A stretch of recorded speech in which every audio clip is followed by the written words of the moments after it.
আমরা যেই গুনাহ করি, গুনাহের কারণে জমিনের ভিতরে ভূমিকম্প হয়। আল্লাহ রাব্বুল আলামিন বলেন, যাহারাল ফাসাদু ফিল বাররি ওয়াল বাহরি বিমা কাসাবাত আইদিন নাস। জলে স্থলে যত বিপর্যয় ঘটে সব কিছু মানুষের হাতের কামায়, মানুষের কারণেই হয়। আমাদের গুনাহের কারণে জমিনের ভিতরে ভূমিকম্প হয়। মাত্র কয়েকটা দিন আগেই আল্লাহ বারংবার জমিনটাকে নাড়াচাড়া দিয়েছেন, ভূমিকম্প দিয়েছেন।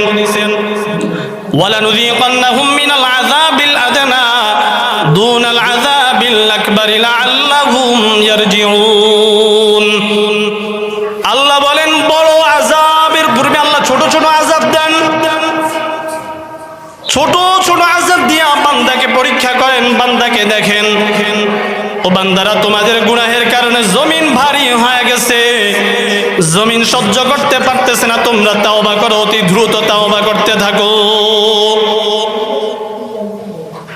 কিয়ামত হয়ে যাবে, তবে আল্লাহ তার পূর্বে ছোট ছোট ভূমিকম্প দিয়া বান্দাদেরকে বুঝাইতেছেন, বান্দাদেরকে বারংবার সতর্ক করতেছেন, ও বান্দারা জমিনটা ধ্বংস হয়ে যাবে, মহাকম্পনের জমিনে প্রকম্পন শুরু হয়ে যাবে, তবে আমি ছোট ছোট ভূমিকম্প দিতেছি, তোমরা গুনাহ থেকে ফিরে আমি আল্লাহ রাব্বুল আলামিনের কাছে এসে তাওবা করো।